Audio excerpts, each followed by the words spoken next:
Hi, in this video, I'm going to go through the AQA AS-level Chemistry paper. It's paper 1. This is the 2020 paper. And this is the second half of this paper. I covered the first half in an earlier video. Okay. Right, so this question is about determining the MR of a volatile liquid by vaporizing it, finding out the volume, and then using the ideal gas equation to work out the MR.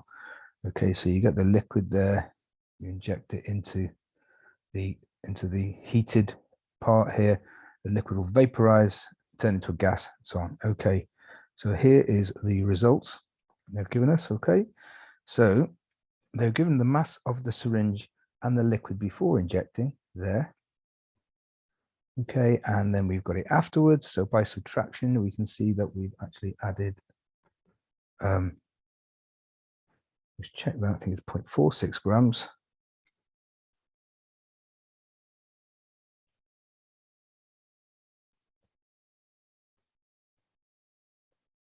4.6 grams, not 7.6 grams yet. Okay. Right, so that's the mass of stuff is injected.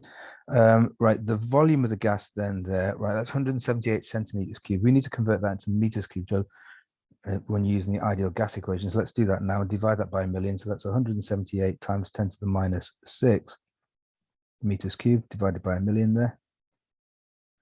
Of course, we need to convert our pascals into kilopascals. So that's going to be 100 times 10 to the 3. And we need to convert our temperature from degree C into Kelvin. So add 273, sorry. So that gives us 393 Kelvin. Okay. And we've got to calculate the MR of A. Right. So let's do that. So we need two equations here. We need the ideal gas equation. PV is equal to nRT. And we're also going to use this N, the number of moles. Well, that's equal to mass divided by the MR. So let's substitute that in together. So what do we get? We get PV is equal to mass R times T over MR. Right, now I'm going to rearrange that to get MR because that's what we're going to calculate. So MR is the mass times the gas constant R times T over PV. Let's put all those numbers in now. So the mass is 0.46 grams.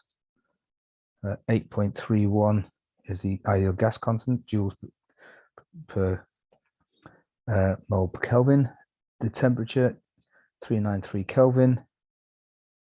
The pressure, 100,000 pascals, 100 times 10 to the 3 pascals. And the volume converted into meters cubed, that's 178 times 10 to the minus 6. Put that into our calculator and we get to three significant figures, 84.4. The MR of the gas is 84.4. Okay, so the next bit of the question now, it says, I'm just going to write down this equation again. So we're going to get, what did we use? We used, finally we had the final rearrangement, we had MR is equal to mass RT over PV.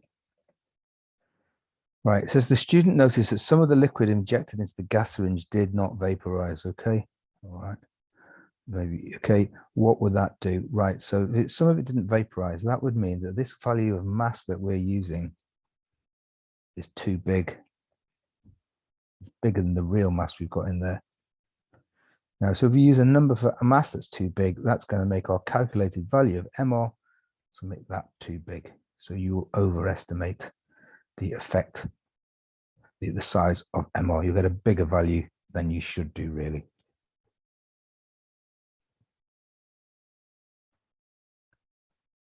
Okay, so this is about errors now. So table 3, they repeated it here.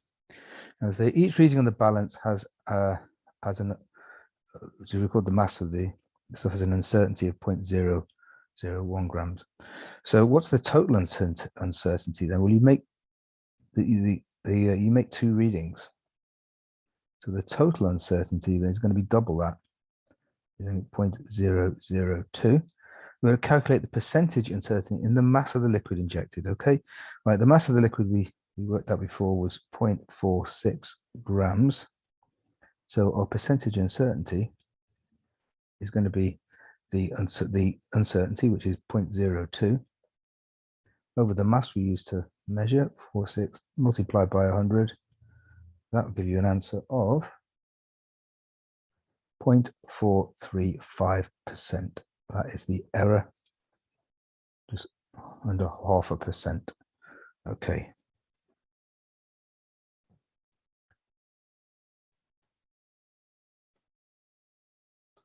Right, now we're on to the multiple choice section. Okay, which atom has the smallest number of neutrons? So we've got some fairly strange isotopes here now, of course. Right, let's do this one then. So hydrogen is always got 1 proton. Okay, so how do you work out the number of neutrons? Well, it's going to be 3 minus 1, which is equal to 2. It's got 2 neutrons.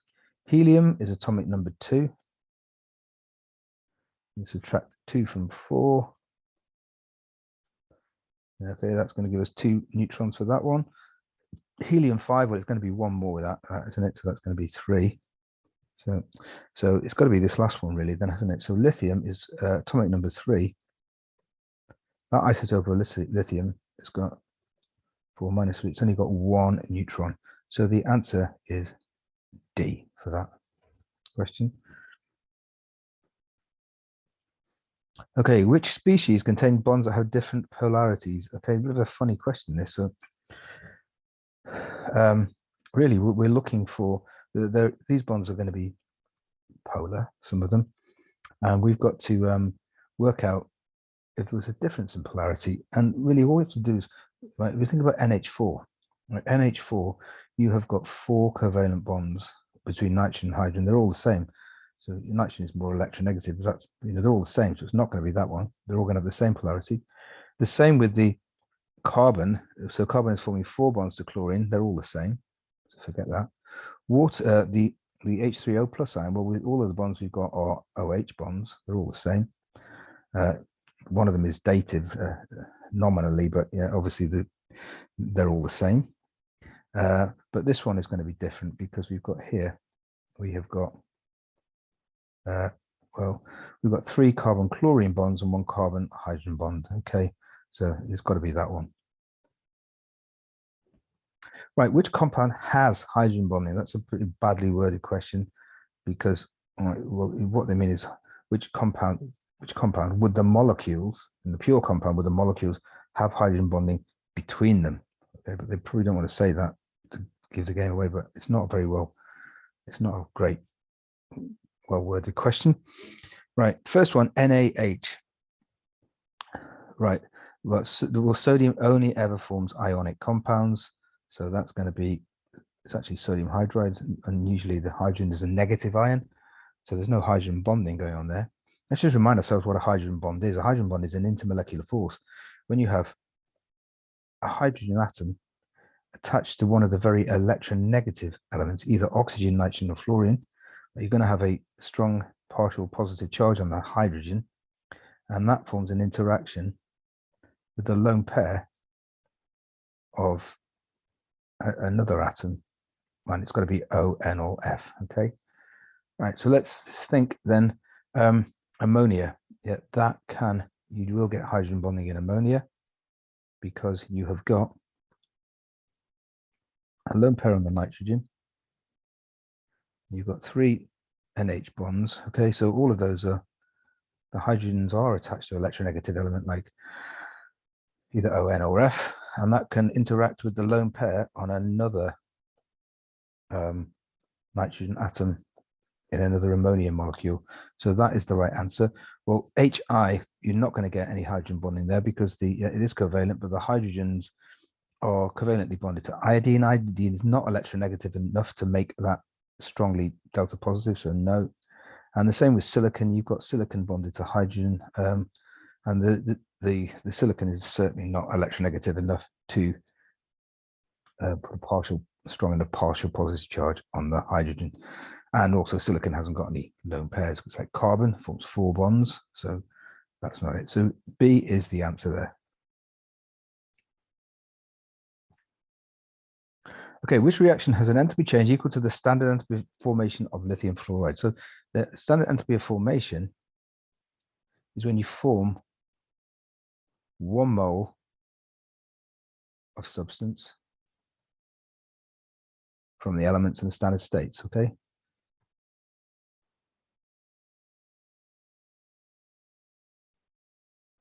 And the 1 mole is pretty important here because look here, in this one, no, it's not not important, okay? I thought he was going to do this. I thought he was going to say Li 2Li plus F2 goes to 2LiF, because that's, that would be if lithium was in its standard state there and fluorine was in its standard state, but you'd be forming 2 moles of lithium fluoride there, wouldn't you? Not 1. So that wouldn't be that, but they're not trying to catch you out with that, this one. Right, the first one is wrong because lithium is a gas there. That's not the standard state of lithium. Lithium is a solid, it's a metal. Here we haven't got the elements, we've got the ions. Okay, this is something you do in year 13 called the lattice enthalpy, which you haven't done yet probably. These are the ions in aqueous solution. It's not the elements in the standard state. Right, there's lithium in standard state, fluorine is in standard state, forming 1 mole of lithium fluoride. It is the last one.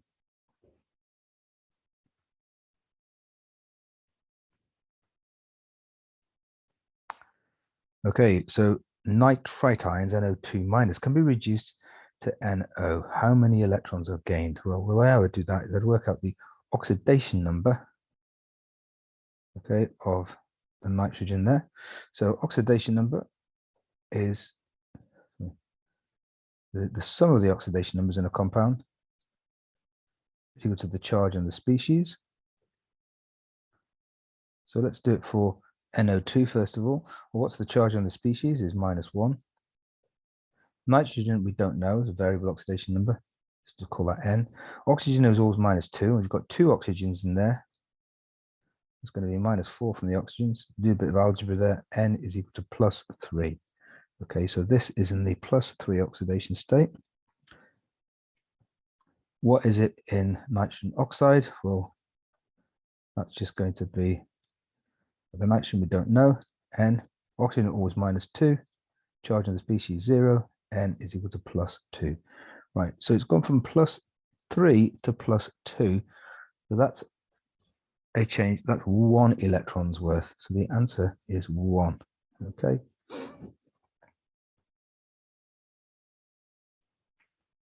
If it was from +3 to +1, that would be 2 electrons. It's the number. It's the difference in the oxidation number is the number of electrons transferred. Okay, electron configuration of an atom with only 2 unpaired electrons. Okay, so here we can forget about 1s and 2s because those electrons, those shells are full up, so everything's paired. And what we got there in 3p, you've got 3p orbitals, and they'll always have, they won't pair up unless they've got to. So that's got 3 unpaired electrons. That's not that one. Let's have a look here for B. Well, here we've got, again, those orbitals are full up. Let me think about the p orbital. We're going to have 4 electrons, and they fill up like this, don't they? So that one's got to pair. So that has got 2 unpaired electrons. Yeah, that is the answer there. It's got 2 unpaired electrons. Let's just check this one for carbon. So that's full up, that's full up, that's full up. Sorry, it's not carbon, it's C, sorry. But they're all paired up, yeah. That S, that's all paired up. And 3p, all right, 3p5. So what's going to happen there? You know, 1, 2, 3 unpaired, 4 and 5, they start to pair up, so that's got 1 unpaired electron. This one here, let's do D, right? So full, so they're all paired. Full, so it's all paired. That's full, that's full, that's full. Right, now we've got the S shell can take 2 electrons, so there's 1 unpaired one there. And we've got 5 electrons in the D shell. Right, so they've got 5 d orbitals, and they will have parallel spins. They won't pair up unless they've got to. Right, so they're all unpaired, so that's actually got 6 unpaired electrons in that. So our answer is B.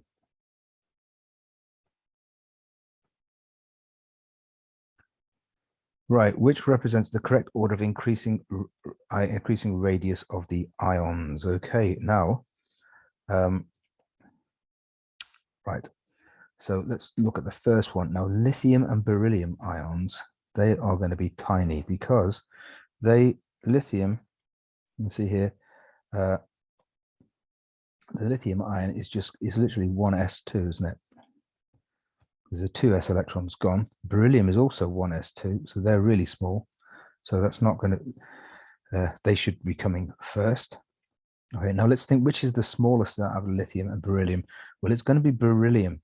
They've both got the same electronic structure, but beryllium has got more protons. Beryllium has got 4 protons, and lithium's only got 3, so it's going to pull the electrons in tighter. So we're looking for Be and Li first. So it can only be C. We'll just confirm that. Right, it's got to be C. Now the F minus and the O2 minus, again, the F minus ion and the O2 minus, they've got the same electronic structure, because look, oxygen is going to be 1s2, 2s2, 2p6. It's got, oxygen is 2p4, and oxide ion, O2 minus, is gain 2. So that's going to be that. And fluorine, well, that fluorine is 2p5, it's gain 1, so that's also got that electronic structure. Which one will be the smallest out of those two? Well, it will be oxygen. Why will oxygen be smaller? They've got the same electronic structure, but oxygen has got 8 protons, got more fluorine is going to be smallest, beg your pardon. Because fluorine has got 9 protons, and oxygen has only got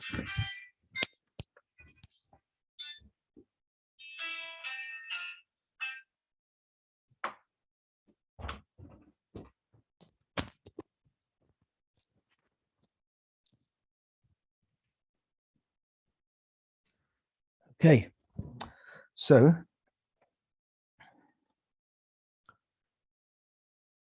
the answer there, let's see, is C. Fluorine is going to be smaller than oxygen. Fluoride ion is smaller than the oxide ion because it's got more protons, got the same electronic structure.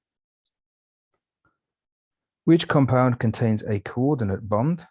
That's a dated bond. That's where both of the electrons come from one atom. Right. Now it's not going to be HF. That's just a straightforward covalent bond.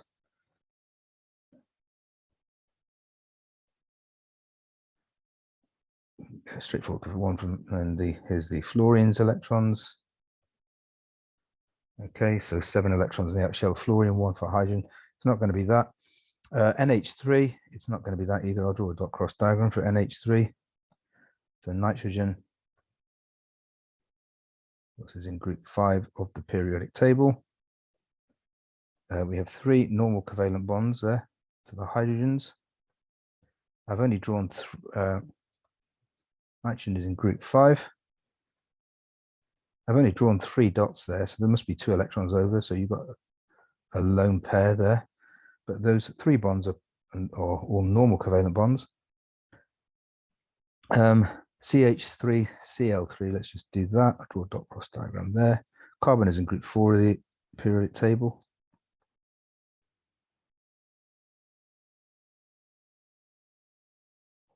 So you're going to have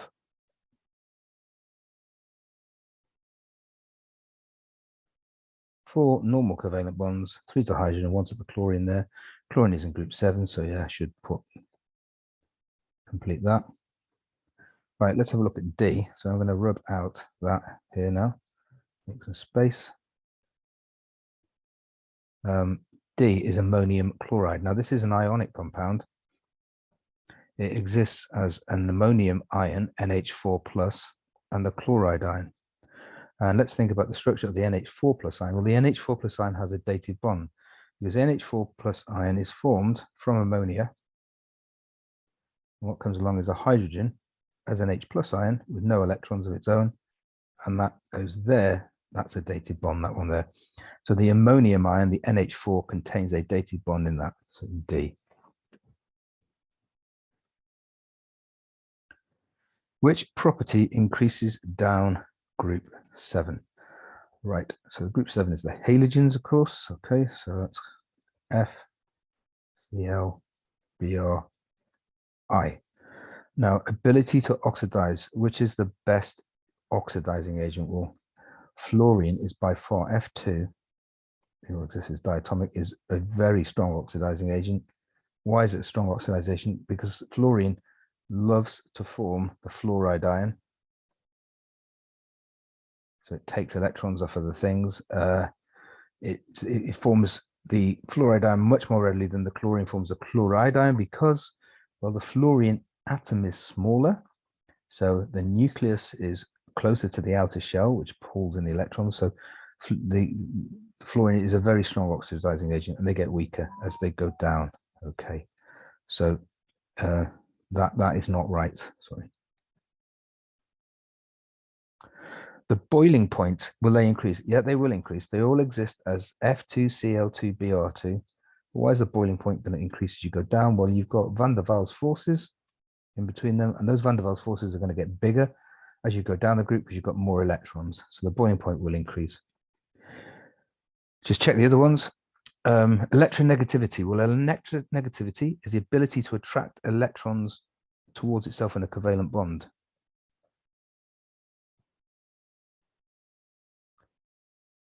And that decreases down the group.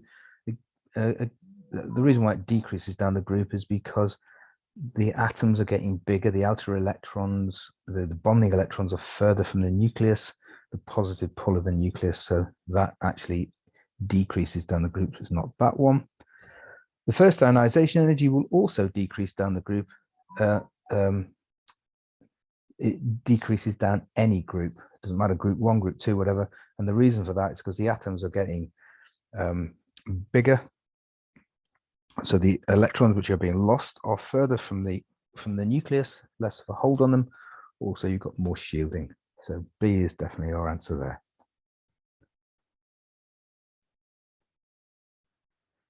Which of these elements has the highest melting point? Right, so argon, well, that exists as monoatomic argon atoms. So we've only got van der Waals forces between them, very weak. Chlorine, that exists as Cl2 molecules. Only got van der Waals, simple covalent molecules, van der Waals forces between them, very weak, low boiling point. Sulfur, well, that exists as simple molecules, but S8. There are 8 sulfurs. You remember this is about period 3 elements. Sulfur exists as S8 molecules, and so it's going to be, they're going to have a higher melting point than argon and chlorine because they're bigger molecules, got stronger van der Waals forces. Silicon is going to be way and above the highest melting point though, because silicon is giant covalent. If you remember how silicon bonds, well, it's in group 4, like carbon. And like carbon, carbon forms diamond, giant covalent. Silicon does the same thing. Pure silicon is a giant covalent structure, very similar to diamond, very high melting point. Right. And that is your trends in period 3, periodicity. That's that topic there. Okay, which statement is not always correct for a reaction at equilibria? Right. I'm going to leave the first one till last. Equilibrium can be achieved. Yeah, you can start off with either reactants or products. Yeah. So that one's right. The rate of the forward reaction is equal to the rate of reaction. That's true at equilibrium. That's where the concentrations of things don't change. A is definitely not right. Okay, concentration of the products and the reactants are equal. That's probably never the case, is it? Okay. The concentration of the reactants and products don't change when it's at equilibrium, but they're not equal to each other. Okay, so A is wrong there.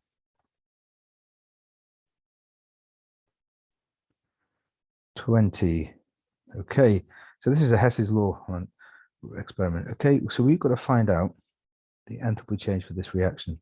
Okay, now what are they giving us here in these two things? Well, they're essentially giving us delta H F data, the enthalpy of formation of iron 2 oxide and of iron 3 oxide.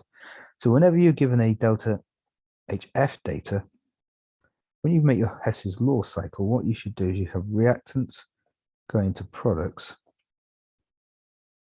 Yeah, and the third thing you should put down here is the elements in the standard state.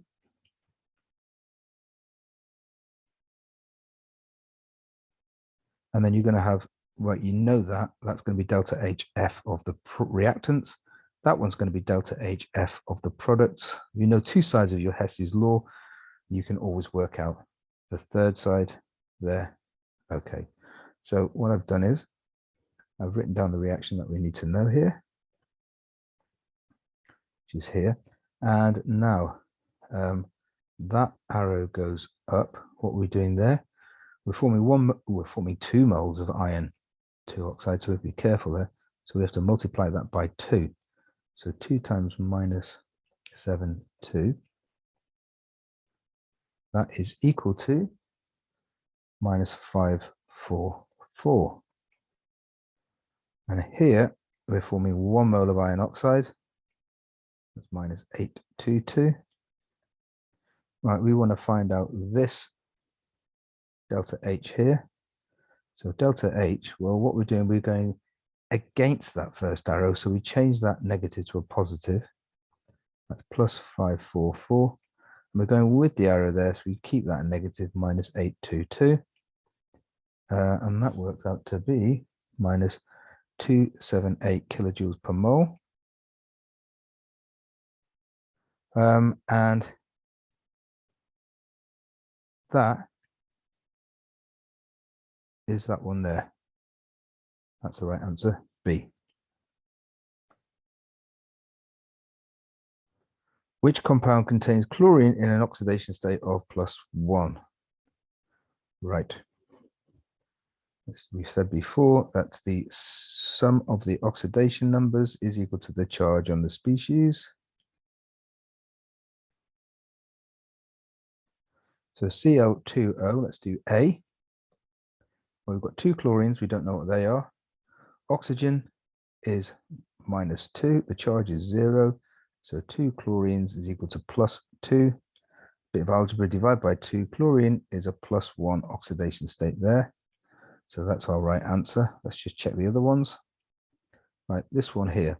Right, potassium chlorate. Right, potassium always exists as a K+ ion. So the chlorine, the chlorate, the charge on that is going to be 1-. Okay, so the charge on the species there is -1.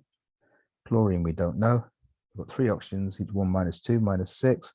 So chlorine is equal to +5 there.